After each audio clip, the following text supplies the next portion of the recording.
Pues estamos en el podcast del Colegio de Médicos de Sevilla y hoy vamos a hablar de un tema muy recurrente porque estamos en la época del año, podemos decir incluso en el prime time, estamos en el momento fuerte de las alergias y vamos a hablar con Virginia de Luque, que es la coordinadora del área de alergología del Hospital Virgen Macarena. Virginia, ¿qué tal? Muy buenas tardes. Muy buenas tardes. Yo decía que es el prime time, aunque sea para todo el año, que ya hablaremos también de eso, pero es el momento fuerte del año, es cuando el protagonismo de las alergias está presente. Así es, realmente la alergia tiene su mayor exponente ahora en primavera, ¿no? La mayor sintomatología más común de rinitis, de conjuntivitis, incluso de asma de los pacientes, es en primavera, ¿no? Y cuando salimos más en los medios y se hace más visible. Pero no podemos olvidar que la alergia y el enfermo alérgico sufre y padece durante todo el año, porque tiene otras manifestaciones. Sí, que durante todo el año, y porque también hay otros tipos de alergia durante todo el año, no solamente las propias de primavera. Efectivamente, ahora los causantes mayoritarios son los pólenes. Pues la alergia es una enfermedad local y aquí en Sevilla, si tenemos que hablar de la prevalencia, pues van a ser los pólenes de gramínea, pólenes de olivo, que van a ser ahora en primavera, unos más precoces, las cupresáceas cuando empezamos en febrero, pero sí es muy pronto para tener alergia. Efectivamente. Realmente es que tenemos otros pólenes y otras plantas que también liberan polen y nos producen síntomas como las cupresáceas, un poquito después el plátano de sombra, que tenemos paseos por la ciudad, en la Alameda y en otros muchos paseos, el polen que va soltando esas bolitas de ese árbol de plátano de sombra, pero también fuera de la primavera tenemos sustancias y alérgenos que nos producen síntomas, pues los ácaros del polvo, los hongos, la alternaria, los epitelios están en contacto con nosotros cada día más, en casa y fuera de casa, gato, perro, caballo, aquí en Sevilla o en el Rocío, ¿no? Esa exposición a epitelio de caballo, sí. Todo eso da síntomas, y eso sí, paramos a pensar solo en la patología respiratoria, pero vamos más allá en otras manifestaciones de la alergia alimentaria. Cualquier alimento en cualquier época del año nos puede producir síntomas y nos puede producir una reacción alérgica. Claro, porque pensamos la alergia y lo que acabas de comentar, solamente pensamos en la alergia primaveral y tal, pero después está las alergias alimentarias, otros tipos de alergias. ¿Qué alérgenos tenemos más importantes aquí en nuestra región? Pues efectivamente, como hemos comentado, la alergia es una enfermedad muy local. Sí, en Andalucía en general pues tenemos zonas de interior y zonas de exterior. La costa hay más zonas de ácaros, del polvo, y la zona de interior, Sevilla, Córdoba, Jaén, pues pólenes. En Sevilla capital, gramíneas y olivos es lo más prevalente.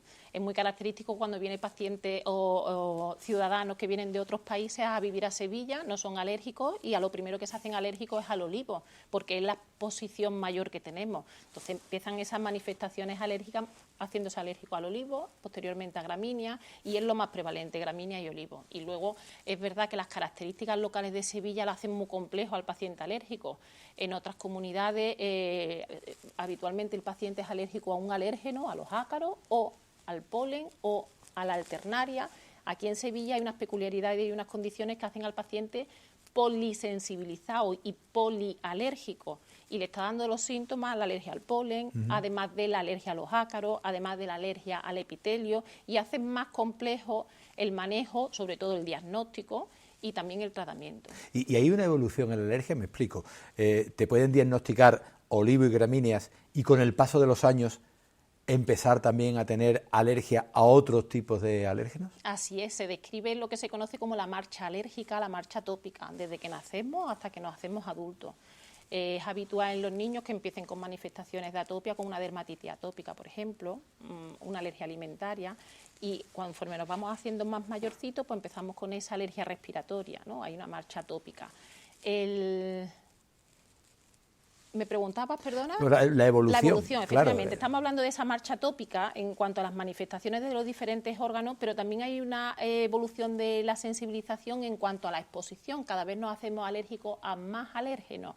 El paciente que no se trata de forma específica, con inmunoterapia, que podemos comentarlo después, la exposición hace que primero sea alérgico, por ejemplo, a pólenes, con el paso de los años también manifiesta alergia a ácaros, con el paso de los años también empieza con una alergia al epitelio porque están en contacto con un gato, y cada vez se hace el paciente más complejo y más polisensible y más polialérgico. ¿Y qué diferencia podemos encontrar entre la alergia y una intolerancia alimentaria? Como hemos dicho antes, la alergia alimentaria, ¿cómo diferenciamos una de otra?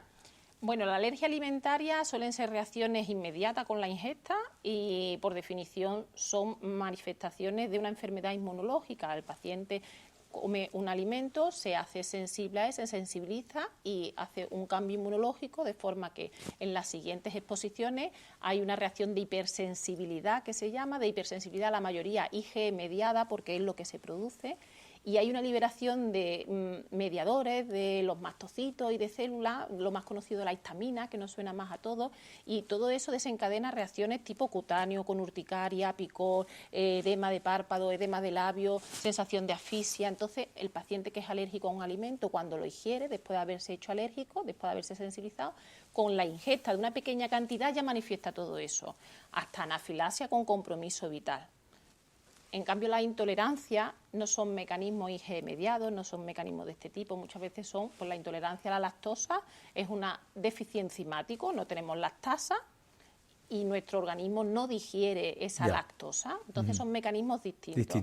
En ese caso los síntomas no son tan inmediatos, no hay un compromiso vital, bueno, hay molestias abdominales, dolor abdominal, pero son muy diferentes en cuanto al mecanismo fisiopatológico y en cuanto a las manifestaciones y el compromiso vital. Y en la evolución del tratamiento, ¿en qué punto nos encontramos? Ahora mismo realmente se ha avanzado en cuanto mucho antes del tratamiento al diagnóstico, porque es complejo el perfil de sensibilización de los pacientes. Ya no hablamos de alérgico al olivo solo, sino de alérgico a OLE1 o a OLE7, porque son diagnósticos moleculares a proteínas en concreto. Esa complejidad del diagnóstico, a su vez, nos hace tener un perfil de sensibilización y un diagnóstico más específico para una inmunoterapia más específica, porque la inmunoterapia al final es el único tratamiento que frena la evolución natural de la alergia, que desarrolle un paciente de rinitis al cabo de los años desarrolle un asma, que se haga alérgico cada vez a más alérgenos, que lo hemos comentado anteriormente. Para todo eso se ha avanzado mucho en esa inmunoterapia y también se ha avanzado en pauta, en extractos que nos dan muchísima más seguridad. Por otro lado, aparte de la inmunoterapia, tenemos tratamientos biológicos. Antes teníamos pacientes con un asma grave no controlado que requieren ingreso, corticoides de alta dosis, o urticarias crónicas o dermatitis atópica severa con gran afectación. Todos esos pacientes no teníamos herramientas terapéuticas más allá de un tratamiento sintomático, antihistamínico, tratamiento sintomático en general para el prurito, de hidratantes, de antihistamínicos, corticoides, pero ahora tenemos una herramienta terapéutica que son los biológicos. Son anticuerpos monoclonales que van a actuar frente a moléculas concretas que están en toda esa cascada inflamatoria involucrada, y al inhibir esa respuesta pues estamos controlando mucho a los pacientes. Entonces son herramientas formidables a día de hoy. ¿Qué le podemos recomendar a la población en general y a los alérgicos en particular?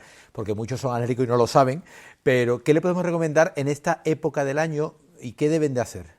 En esta época del año, el que no sabe que es alérgico, si tiene síntomas compatibles, conjuntivitis, rinitis, asma o reacciones con una ingesta en concreto de un alimento, siempre el mismo, con unas reacciones como las que hemos descrito, de picor, de disnea, en ese caso siempre consultar con el alergólogo, porque muchas veces hay pacientes que se autodiagnostican de alergia o intolerancia alimentaria y no lo son, y se hacen dietas muy restrictivas que no tienen sentido. Entonces, ante la duda diagnóstica, ir al alergólogo para confirmar ese diagnóstico. Una vez que estamos diagnosticados, pues seguir las recomendaciones que siempre nos indican nuestro médico. Por un primer momento siempre son los regímenes de evitación, evitar aquello a lo que somos alérgicos, evidentemente si son alimentos más sencillos, pero hay muchas veces que son medidas ambientales a la hora de los ácaros o a la hora del contacto con animales. Ese régimen de vida de evitación es lo primero. Lo segundo, ser consciente del tratamiento que necesitamos y hacerlo, porque muchas veces creemos en esos efectos secundarios y nos da miedo tomarnos a diario una medicación que se nos ha indicado. Es mucho peor no estar controlado o tener una inflamación a nivel de bronquio por un asma bronquial mal controlado y estar utilizando tratamiento de rescate en lugar de un tratamiento pautado de mantenimiento que evite ese no control de la enfermedad. Sí, claro, es mucho mejor tener ese control que tener que ir, hablando en Román Paladino, con el extintor todo el día apagando fuego. Al final el fuego no lo apagas y es malo para tu propio cuerpo. Bueno, pues esperemos a ver cómo transcurre esta primavera. Para los alérgicos, yo entre ellos, siempre va a ser mala la alergia, porque si llueve porque ha llovido, si no ha llovido porque el tiempo está seco y va a ser mala también, pero habrá que llevarla lo mejor posible y siempre de la mano de vuestros consejos. Muchísimas gracias, Virginia. Muchísimas gracias a vosotros. Gracias. Y nosotros hemos hablado hoy de alergias aquí en el podcast del Colegio de Médicos de Sevilla.